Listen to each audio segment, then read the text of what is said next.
भावपूर्ण श्रद्धांजली प्रति स्वर्गीय भादुरकीबाई पुंडलिक कुंड.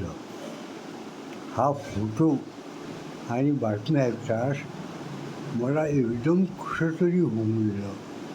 कारण आमच्या ह्या मावशी म्हणजे माझ्या आईची मावसबहीण आणि स्वर्गीय विठोबा डोके यांच्या भाची. काय झालं की मी 6व्या वर्गापर्यंत एकलरा येथे शिकल्यावर 7व्या वर्गात मला माझ्या आईने आणि तिचे मामा स्वर्गीय विठोबा डोके यांच्या विनिमय झाल्यानंतर त्यांच्याकडे शिकायला ठेवले. मी तरी त्यांच्याकडे शिकायला होतो तरी दर रविवारी सुट्टीच्या दिवशी मी आमच्या ज्या मावशी आहेत त्यांच्यासोबत शेतकामाला जात होतो आणि आमच्या ह्या मावशी मला पूर्ण मदत करायच्या. त्याच्यातले जे पैसे आहेत ते मावशीकडे मी ठेवत असो आणि आईला बिडल्याला देत असो. पर्टिक्युलरली मंगळूरमध्ये जे फिरत्या सिनेमा टाकीत असत, नाटकं असत किंवा असे कार्यक्रम असो.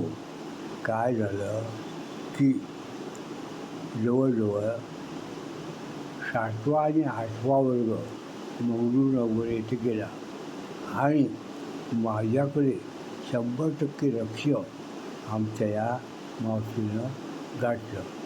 तशा त्या एकट्याच होत्या आणि आतासुद्धा रिटायर झाल्यानंतर मला हा पॅरालिसिसचा अटॅक याच्या अगोदर या मावशींना मंगळूरला गेलो ती भेटत कशी. अतिशय कडक कुणाचीही मदत तिला नको होती. या वयातही एका पत्र्याच्या खोलीत स्वतः स्वयंपाक करून जगत होती.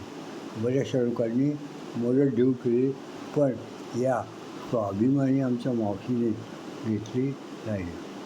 अशा या आमच्या स्वर्गीय भगीर भागाबाई मावशी यांना परमेश्वर स्वर्गात चांगलं स्थान देवो, त्यांच्या आत्म्याला सद्गती लावो आणि आजारातनं बरं झाल्यानंतर मंगळूरला मी नक्की जाईल, संबंधिताचं सांत्वन करेन. मावशी रामदास खंडागळे. पहा मित्रांनो, माणसाची चुकून गाठी पडतात. या पृथ्वीच्या तलावर आलो, काही ना काही निमित्ताने एकमेकाशी संपर्क आला. काहीशी जुळते, काहीशी जुळत नाही, पण मावशी मला अतिशय सांभाळून घेत होती. असो, थँक्यू मावशी रामदास खंडागळे. आम्ही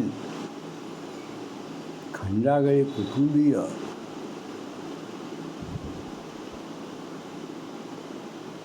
गुळगावकर यांच्या वतीने